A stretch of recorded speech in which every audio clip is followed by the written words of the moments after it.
Hi, it's Paul Wells. This is an episode of the Paul Wells Show that you might not have heard before because we put it out before the show became the runaway hit that you know and love.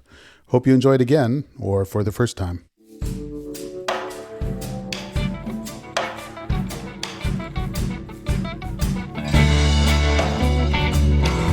A real-life succession drama with a guest appearance from Brian Cox. Congratulations on your real-life succession at Rogers Communications.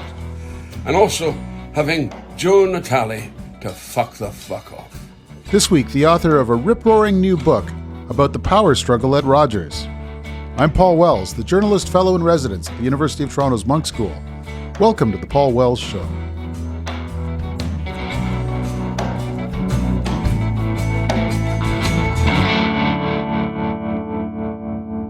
For a few weeks in 2021, corporate Canada was more fun than I've ever seen it. The Rogers family was trying to decide who should run the Rogers Corporation, and the way they did it was spectacularly public. The company's CEO found out his job was in trouble from an accidental phone call, which is surprising when you consider that these people run a phone company. The youngest of Ted Rogers' 4 children, Martha Rogers, challenged her own brother Edward's decisions on Twitter, all while the government was deciding whether to approve a $20 billion merger between Rogers and Shaw. Alexandra Posadzki had a front row seat to it all as a business writer at the Globe and Mail. And now she's written a best-selling book about the drama, Rogers versus Rogers, the battle for control of Canada's telecom empire. It's a fantastic guide to understanding one of Canada's biggest companies at the most dangerous and ridiculous moment of its history.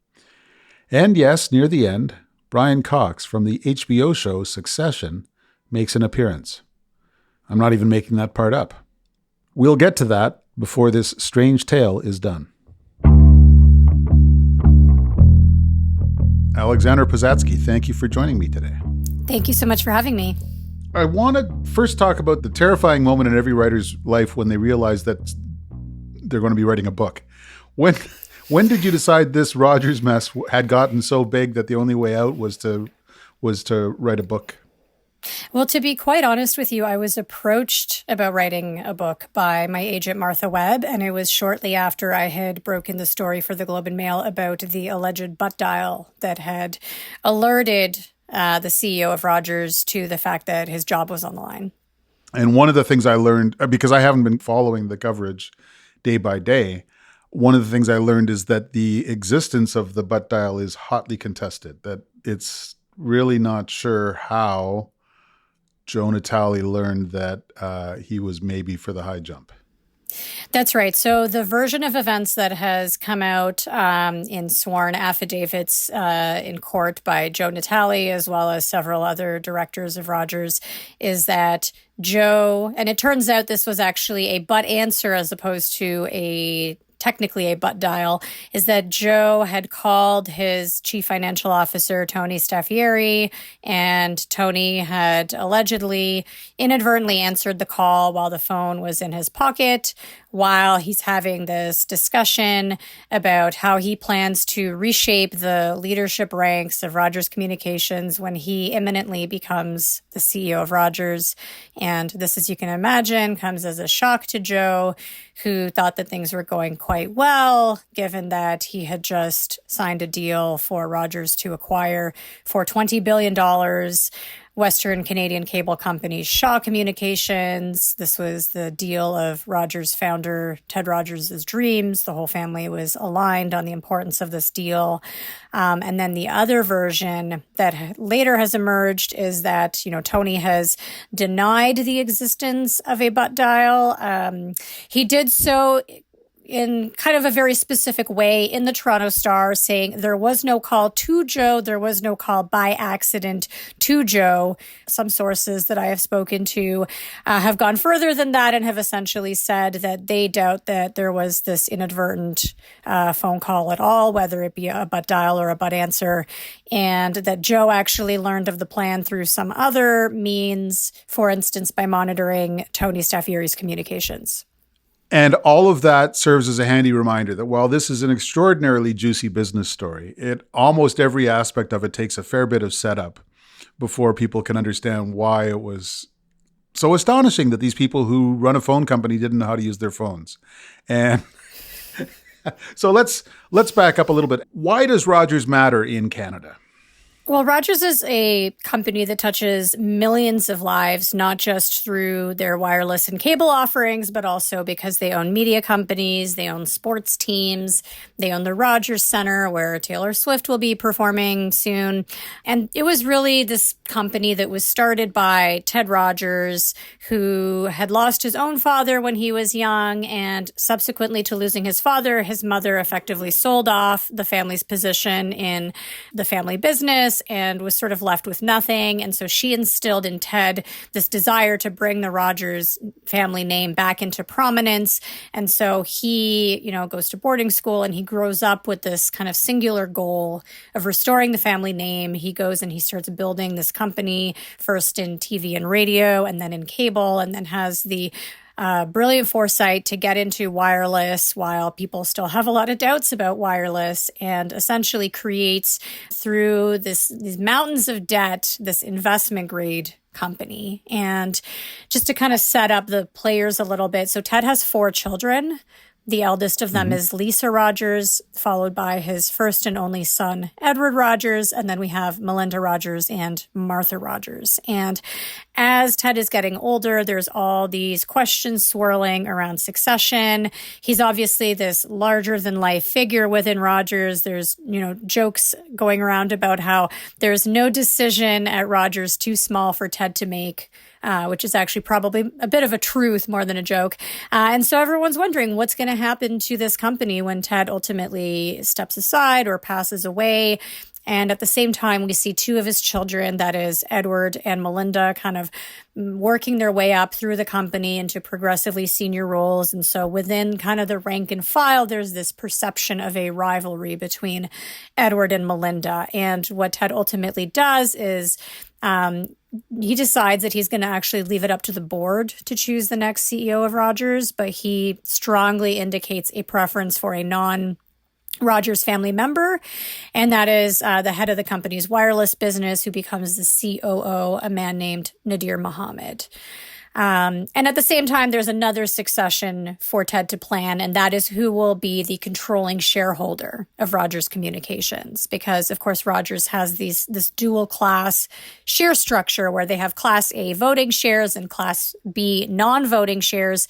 And the vast majority, 97.5% currently of those voting shares, are held within trusts that are controlled by the Rogers family. And so a successor has to be chosen there in terms of who will be the controlling shareholder, the chair of the Rogers Control Trust. And then if we fast forward a little bit, the company goes through a series of CEOs before we land in the fall of 2021, where we have Joe Natale at the helm of the company, Rogers having just signed this major deal to acquire Shaw, and this conflict breaks out. So it's 2 succession crises in one, right? It's a battle over who's going to run the company as CEO. And it's a battle over how the family is going to sort its influence at the board level. And they play off each other. I mean, so it seems to me, once I get to the end of the story, that Ted Rogers hoped that he could plan out his succession, as founders always do. But in fact, the fundamental decisions just ended up getting punted forward a few years, really just a few years past his death. And then they play out in this extraordinary real-time drama. Yes, the situation that essentially was the worst case scenario, the thing that Loretta says Ted would have, Loretta being Ted's wife, that Loretta says Ted would have wanted to avoid at all costs, which is this highly public, embarrassing dispute between factions of the family. And the timing for a open family crisis could hardly be worse, because while this is going on, Rogers is trying to merge with Shaw, a $20 billion deal that needs federal regulatory approval. Sort of depends on Rogers' ability to pass itself off as a company that can handle not just great responsibilities, but greater responsibilities. Meanwhile, they've got 2 really substantial service outages, and everyone named Rogers is swearing at each other on Twitter. It's not ideal. No, and I think the timing is a really interesting point that you raised because, in fact, it's the timing that Edward uses to try to justify his desire to change the leadership of Rogers, because he later states that he doesn't feel that Joe is the right guy to close the deal and to integrate the two companies. And meanwhile, a number of other directors on the board of Rogers, including ultimately 3 family members, they feel that this is the absolute worst time to change the leadership of the company, because not only are you changing the CEO, but you're also talking about, replacing the vast majority of the company's senior leadership team right at this critical moment where they're looking to close this deal, this highly, highly symbolic and important deal for Rogers that the whole family is aligned on. And it requires approval of not just 1, but 3 government regulators. And so, this is a time when Rogers should be kind of keeping its head down and focusing on getting this deal done. And instead, it's embroiled in this highly public battle that lands in a BC courtroom. And as you've mentioned, goes through 2 nationwide outages, one that's just a wireless outage, and then the other that's actually an entire service outage of, cable TV, internet, and wireless service, just as Rogers is asking the government effectively for permission to become an even larger national coast-to-coast player. One sense that I had of the scale of things is that for almost all of this story, I was working for Rogers, right? Like I was an employee of Maclean's magazine that was owned by Rogers, that was part of a media division, which Joe Natale sells off at some point. This doesn't even get mentioned, I believe, in your book, because it amounts to a rounding error on a week's revenues, because the real game is bandwidth, smartphones. I mean, that's where the real battle is. Yeah, that's a really interesting point that you mentioned, having worked for Rogers yourself. I think this is another thing to keep in mind for, Canadians and potential readers of this book is just, when we talk about Rogers touching millions of people's lives, this is a company that employs tens of thousands of people across its business. And like you mentioned, like they own media companies. They did sell off their magazine division, but media is just such a tiny, tiny piece of the pie compared to the revenues that they get from their wireless business and their cable business. And so we really are dealing with a very large and very significant company. They're widely held by shareholders. So, I mentioned the dual class share structure. You've got the Class A voting shares, the Class B non-voting shares. Well, the vast majority of public shareholders are, of course, Class B non-voting shareholders, but it's a lot of people, right? Like most people in some capacity are invested in Rogers, perhaps through their pension fund or through mutual funds that they own.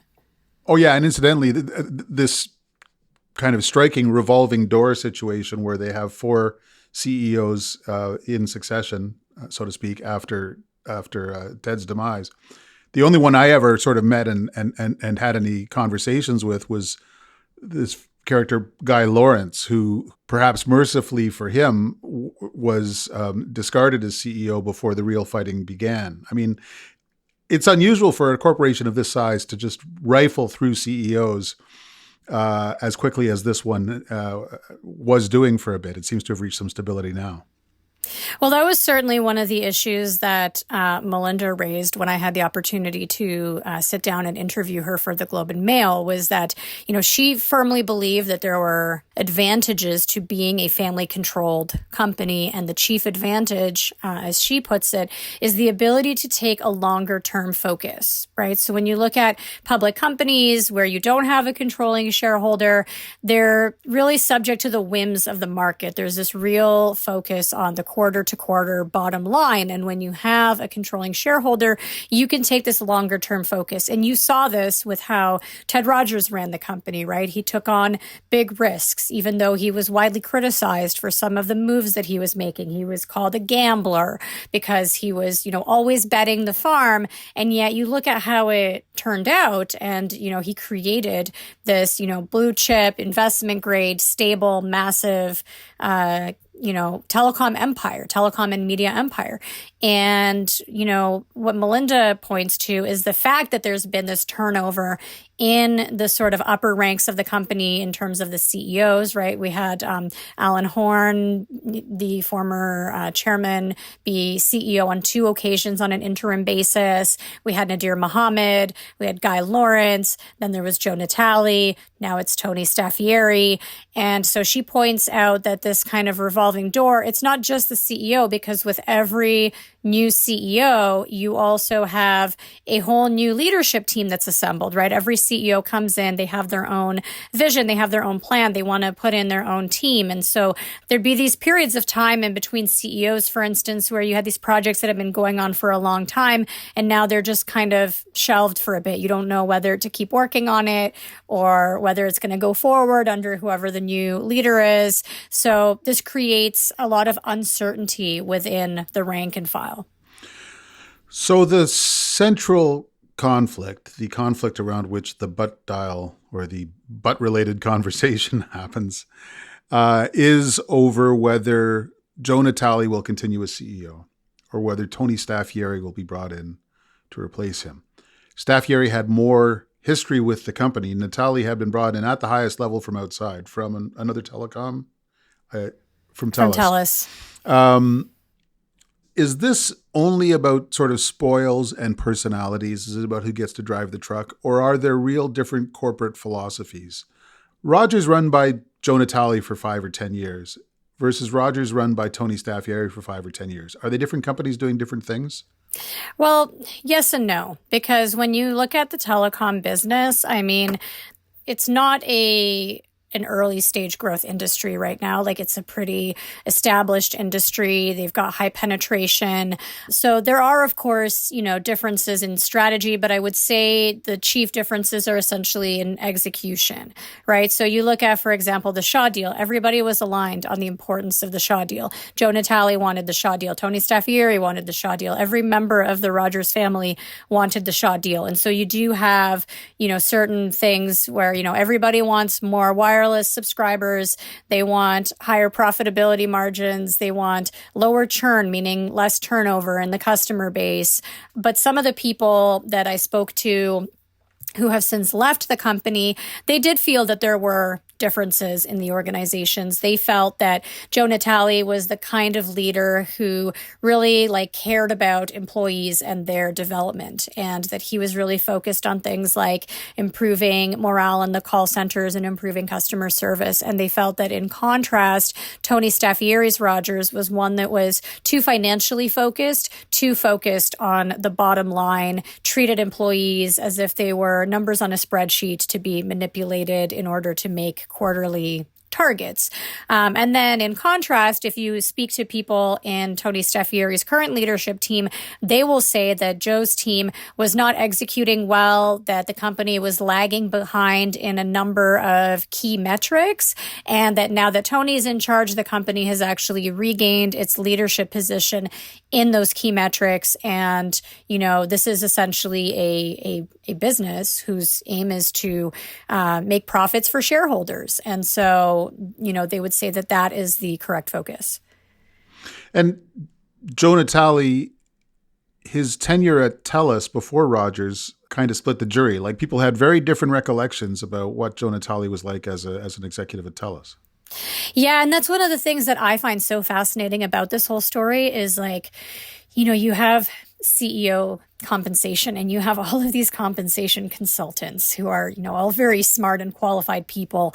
And yet when you actually look at measuring CEO performance, you can have people so deeply divided on whether or not a CEO is performing well. So you have a situation like here you have with Rogers, where Joe actually is, compensated well, and he's told by the board that he's knocking it out of the park, or that he's doing well, or that he's meeting all of the metrics. And then at the same time, you have a chairman and several other board members who are unhappy with his performance. And so you have to wonder kind of what is happening there.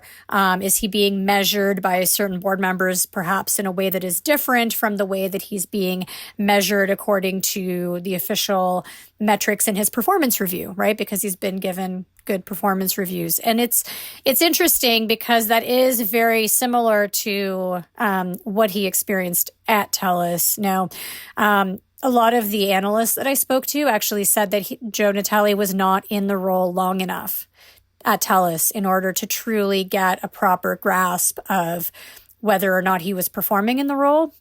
But then a number of other people I spoke to actually said that, companies forecast out their financial results in advance and that the future projections didn't look how they wanted them to. So there's a lot of kind of differing narratives here, right? Some people speculate that perhaps Darren Entwistle, the former CEO of TELUS, simply wanted his job back. And then others would say that Darren just didn't feel that Joe Natale was up to the task of running TELUS. And yet, Edward Rogers absolutely led the charge in terms of wooing Joe Natale over to Rogers before souring on him later. Yeah, and in fact, there was a period of very tense negotiations with TELUS over attempting to free Joe from his non-compete prematurely. And in the end, there was an arbitration process, and they did actually get to a deal that did free Joe Natale from his non-compete slightly earlier than the actual length of the contract at a price. And there was this kind of view within Rogers that the more that TELUS kind of fought to prevent Joe from starting at Rogers early, the more it convinced the board members at Rogers that Joe was really valuable, because why else would TELUS be fighting so hard to stop their competitor from getting Joe Natale? At the end of the day, we're left with a little bit of mystery over whether Joe Natale was worth the fuss. I wish him all the best. I don't know the guy. I'm sure he's wonderful. But the sort of objective indices we have, where it's not entirely clear that Rogers was right to want him as much as they did. And it's also not entirely clear whether getting rid of him at that moment in time was the right move or the wrong move, right? People still to this day are divided on this. And when you look at the performance of Rogers during the tenure of Joe Natale, you have to keep in mind a number of various things that would be affecting the stock price, right? So you had, for instance, the impact of the pandemic, which hit Rogers disproportionately hard because Rogers has a larger wireless customer base than the other telcos. And that base is largely concentrated in the GTA, where you had some of the strictest lockdowns in the country. You had the company being in the midst of a lot of transformation. They had actually just made the move to so-called unlimited mobile phone packages, and they, took a bit of a hit that they had intended to be a temporary hit in order to make that transition just before this very unexpected thing of the pandemic occurred. And then, of course, you had the fact that they had just struck a deal to acquire Shaw. And so that deal is going to involve taking on debt. There's a great degree of regulatory uncertainty. It was unclear at that time what concessions would have to be made. As we've since seen, of course, Rogers had to divest Shaw's Freedom mobile wireless carrier and make certain other concessions to the government in order to get that deal done. And so all of that is going to, of course, affect the stock price. So it's very hard. One of the things that I walked away from this research process with is this belief that as much as, of course, yes, a CEO can influence execution and strategy, they don't simply have a magic wand that they can use to make the stock price do what it does. You have, right now you have sector-wide things going on, right? You actually have high interest rates, and that hurts the entire telecom sector across the board. And so there's a lot of these other factors that play into the stock price if you're using that as kind of the primary determinant of a CEO's performance. Now, it becomes clear at a certain point that there's an open conflict over who the CEO should be. And I think the four Rogers siblings surprised themselves by how stark the divisions are over how that's going to play out, and by how sort of publicly they stake out their positions. I don't think they intended not to get along, and suddenly they're very publicly not getting along. What was that like for them, as far as you can tell? I mean, I would assume that it was quite painful to have this kind of a public rift in their family, being essentially watched by the whole country. And it was dramatic, as you say, right? It's very rare in Canada for us to see this kind of drama playing out within this very wealthy, prominent, and powerful family in such a public fashion, right? We saw Martha Rogers tweeting disparaging things about her brother. And we also saw a number of previously confidential family documents become public via the court filings that were made. For example, Ted's will and his memorandum of wishes.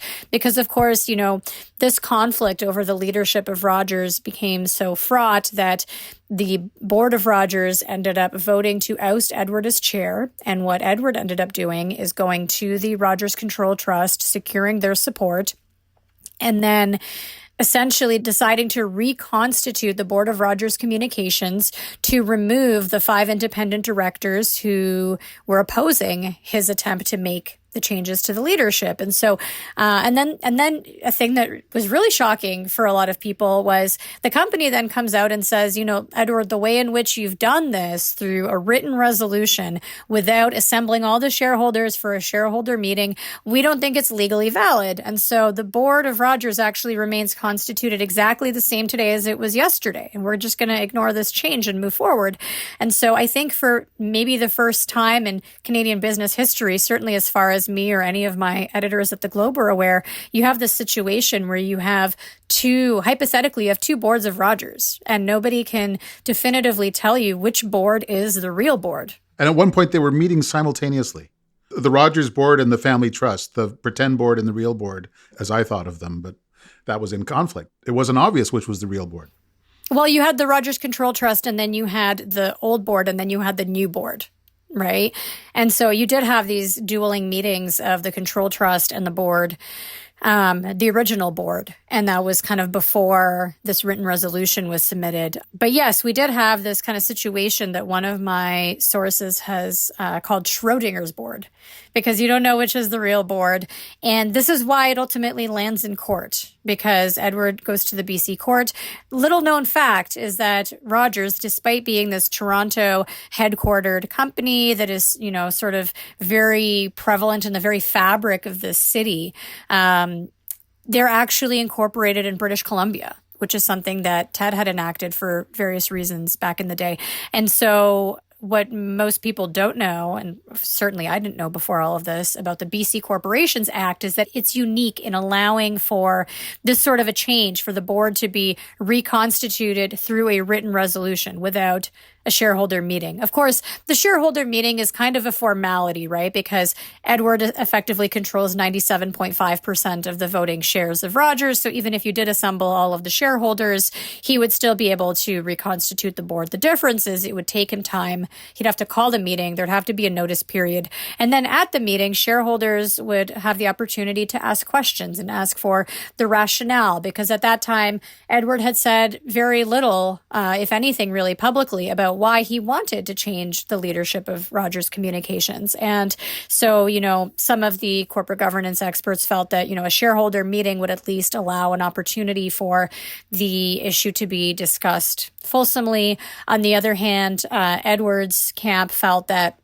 the change needed to be made quickly because this whole two-board situation was just too destabilizing to the company. And Rogers' competitors, namely Bell and Telus, were using this whole situation to try to delay the Shaw deal. They were making submissions to the telecom regulator, arguing that it shouldn't approve the transfer of Shaw's broadcasting assets to Rogers, control over the assets because we don't even know who's in control of Rogers. There's two boards. How can the regulator approve a change in control at a time when it's so murky? And so Edward and his camp felt this needed to be done quickly to get rid of this kind of uncertainty. And the judge in BC ultimately did agree. But as part of that process, we saw so much. We saw these affidavits, right, from Edward's mother, Loretta, an affidavit from Edward. We saw affidavits from members of the leadership team and, a director, the company's lead director, John McDonald, that all had dueling information, right? And people pointing fingers and going, I disagree with most of what's written in this other person's affidavit. And so it made this fight so very public in a way that we really don't see very often in this country. And it addresses these larger issues around family-controlled companies in Canada, which we don't often talk about, even though we have so many of these companies in our economy. Do you feel like you understand how these companies work better than you did? Or is it just one damn thing after another? I mean, writing this book was definitely an educational process for me in terms of understanding dual class share structures, but also understanding corporate governance. But there is still a lot that we don't see, because one of the issues I've uncovered with some of these dual class structures is essentially a lack of transparency, right? Because in the case of Rogers, so much of what's happening is happening within these family trusts. And these family trusts are not subject to the same disclosure rules as, the public aspect of the publicly traded company. And so you have this unique situation where you do have a widely held publicly traded company, but, at the very top of it, you have this Byzantine structure of trusts where much of what is happening, including changes to this 10-person advisory committee that has ultimate control over the board of Rogers, is sort of shrouded in secrecy and in mystery. I admit that it's not obvious to me how much transparency there should be around the inner workings of a company. I mean, private company gets to run its business, and in a hotly competitive environment, some of these decisions should reasonably be in the vault. But it sure was fun to see all of that stuff get out of the vault.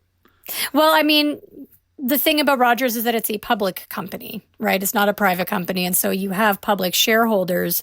And as an investor, don't you feel that public shareholders, the ones who don't have a seat at the table, they don't have a vote, right? They don't get to weigh in on these major decisions. The only way that they can vote is effectively through their decision to buy and sell Rogers stock. Yeah. And how can they do that properly if they don't have access to the same level of information as other shareholders, if they don't really know what's happening? So this starts to get into policy questions. And I was tremendously entertained by the frequent appearances of three politicians, two of them former politicians and one of them practicing. François-Philippe Champagne is the industry minister, and this was his problem for a while. But also David Peterson, who hasn't been the premier of Ontario for 30 years, but was prominent on the Rogers board. And John Tory, who was the sitting mayor of Toronto while all this was happening, and yet was very much active in trying to resolve this dispute. What can you tell me about Peterson and Tory? Yeah, so Peterson, as you've noted, has been on the Rogers board for quite a while. So he sort of played this role of elder statesman on the Rogers board. And he was actually kind of ready to step down because he was technically originally an independent director, but there's, this understanding in corporate governance that if a director has been on the board for a certain period of time, they kind of lose their independence. Right. And so he felt that it was kind of time to move on, but he ended up ultimately staying because another independent director left the board also amid sort of conflict on the board with Edward in particular. So Peterson decides to stick around. And then ultimately he ends up being the guy who stands up and says, I don't agree with what's going on here. Right? He's the one who gives an impassioned speech talking about how this process through which Edward, in certain people's minds, had fired Joe Natale was unacceptable. He calls it deplorable. And Peterson is the only person who actually votes against a motion that would accept Joe Natale's retirement on certain terms. So he becomes very instrumental to how this whole thing kind of unfolds. John Tory, on the other hand, so he's not on the Rogers board presently. But he is on the advisory committee, and he had made a promise to Ted that he would try to help the family once Ted was gone. And so he does, as you mentioned, play this very significant role attempting to mediate this whole dispute. And ultimately, when the advisory committee votes on whether they should restrain Edward's powers as the chair of the control trust, thus blocking his ability to reconstitute the board, a vote that ultimately fails. John Tory does vote with Loretta, Melinda, and Martha in order to try to stop Edward from reconstituting the board, I guess in the hopes of finding more time to kind of resolve this whole conflict. So they do both play a very significant role. And I think the fact that we have these politicians involved in this whole thing actually just kind of is a perfect example of how cozy the Canadian business world really is. And then there's the federal government watching all of this, and as mystified as some of us are by what's going on and trying to have some influence, especially you've got François-Philippe Champagne making it super clear that these service outages are not acceptable, although saying that doesn't constitute a fix. I guess I'll ask you, what is the federal government's role in general? And what does this teach us about the sort of eternal question about whether we have sufficient competition and sufficient number of players in the telecoms market in Canada? So Champagne's role in all of this is essentially that he is the regulator who has to approve the transfer of Shaw's wireless licenses to Rogers. And he comes out with a statement and says that he will not approve a wholesale transfer of all of Shaw's wireless licenses to Rogers, and this is ultimately what prompts Rogers to go and start looking for a buyer of Freedom Mobile. So what's kind of interesting from a competition perspective here is when you look at Rogers and Shaw, they didn't actually compete directly with one another, at least not on their cable business, because, you know, Rogers founder Ted Rogers and Shaw founder J.R. Shaw, they actually sat down many, many years ago and effectively decided to carve up the country into East and West, with Rogers dominant in the East, Shaw dominant in the West. And so there's effectively no overlap between their cable footprints. The area in which they do compete, of course, is the wireless sector, because Shaw, of course, is the owner of Freedom Mobile, and Freedom Mobile, Canada's fourth largest wireless carrier, is seen as a particularly significant competitor because they've sort of been the scrappy fourth carrier that's been credited with driving prices down. They're the kind of alternative to the three-player market. And this was kind of the crux of the competitive issue for this deal, was the idea of Rogers acquiring Freedom meant swallowing up the fourth largest carrier. Then we go from 4 wireless carriers down to 3. Essentially. And this flew in the face of years of policymaking, not just by the Liberal, but also by the Conservative governments who had done various things over the years to try to encourage the emergence of a national fourth carrier. And so ultimately it's Champagne who comes out and says, no, we still want to have a fourth carrier. We don't want to lose the fourth carrier. And so that essentially forces the sale of Freedom to Quebecor's Videotron. But that doesn't satisfy Competition Commissioner Matthew Boswell. He still feels that this deal is too anti-competitive. He's concerned that separating Freedom from Shaw's infrastructure and from other support that Shaw offers to Freedom will weaken it. He doesn't believe that Quebecor is necessarily the right buyer, or that they're not necessarily going to be able to compete as aggressively as Shaw was able to with Freedom. And so he moves to block the deal. And this, of course, plays out over the course of a month in front of the Competition Tribunal, who ultimately overrules the Competition Bureau and says, we think the deal will be good for competition. We think that Videotron is an adequate buyer for the asset. And, you know, we see the deal close. There's one more name I want to throw into the mix, and it's Brian Cox. At the very end of the story, this goes from being a story that everyone says is a Succession story to one in which Brian Cox, the star of Succession, makes an appearance. What the hell was this about? Oh my gosh, yeah. So for me, this was such a surreal moment because, of course, while I was covering this whole saga, at the same time, the 3rd season of Succession was actually airing live on HBO. You're seeing these two fights literally playing out at the same time. And then shortly after the holidays, so I think it was in early 2022, like in January, this video surfaces. And to explain this video, I have to explain Cameo. So this website called Cameo, many people have probably heard of it, where you can go online and you can buy a personalized video greeting from celebrities who are offering their services on Cameo.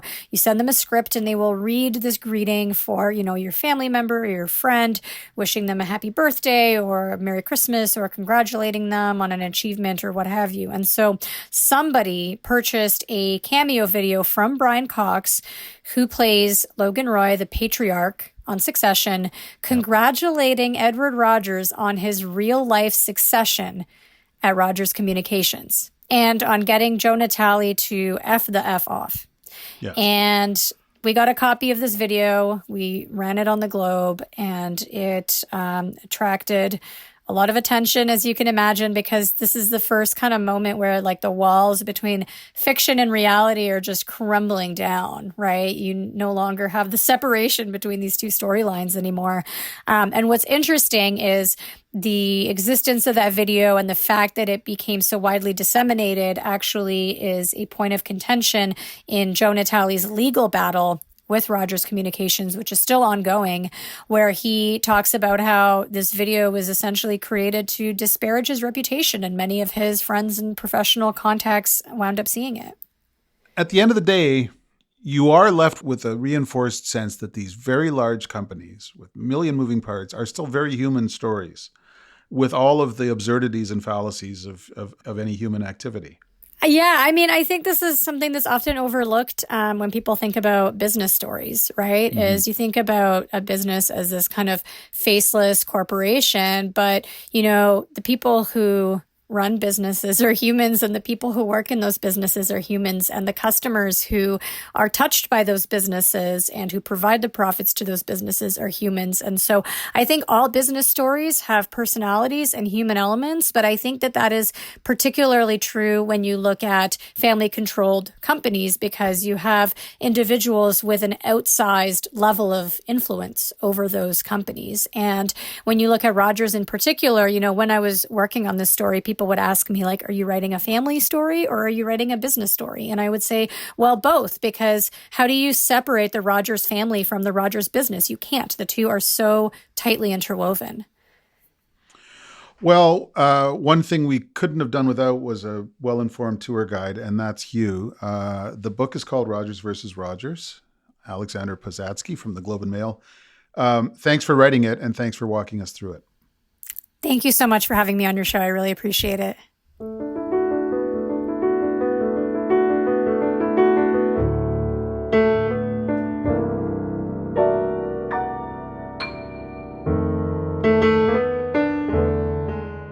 Thanks for listening to The Paul Wells Show.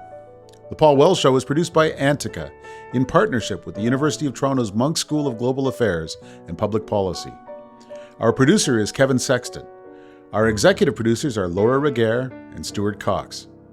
Our opening theme music is by Kevin Bright, and our closing theme music is by Andy Milne. We'll be back next Wednesday.